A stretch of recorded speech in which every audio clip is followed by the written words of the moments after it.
Olha só que distância eu que sou desses camaradas. Invadiram minha janela, estão ali se alimentando, e aí todos os dias eu sou obrigado a comprar um girassol para dar comida para eles.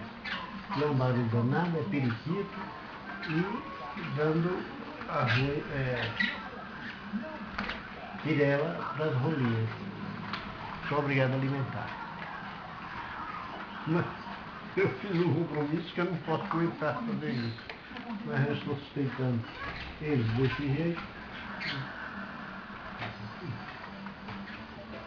Eu fico aqui editando meu trabalho e eles estão aqui me tomando tempo. Olha como é que fica. Olha como é que fica a minha janela. Está cheia desses sujeitos.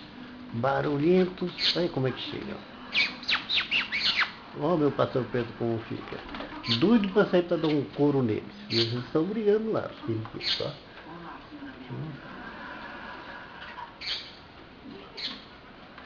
Baixo, ponta a cabeça. Ixi, faz até jeito o enfiamento deles. Aí, eles entenderam aí. Viu? Aí quem chega, quem fala. Olha pra como tá.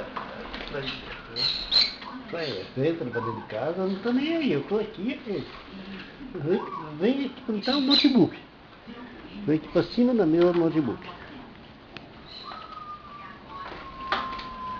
E você pode olhar que eu estou a uma distância de 2 metros. Eu levanto aqui, ele se assusta, não estou levando. Mas quando eu me aproximo deles, fico pertinho.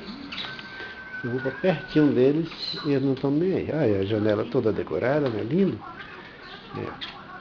3, 5. Olha a bagunça que eles fazem.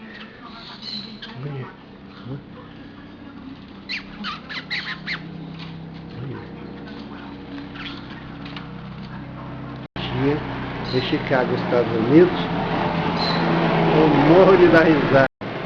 Lavas Tenebres, né? Veja bem a que distância está eu dos periquitos, tá? Ele não está nem escolhendo a comida dele, tá vendo? Onde vai ver dele?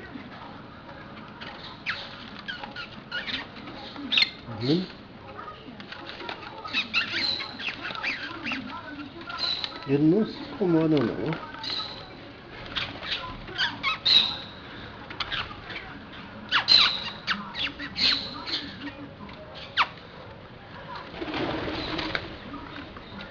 E tem um aqui embaixo.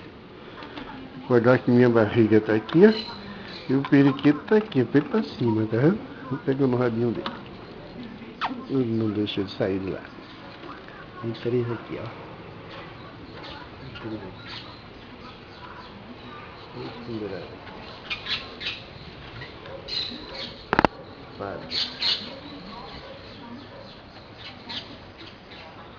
Isso, adoro. Divirto comigo.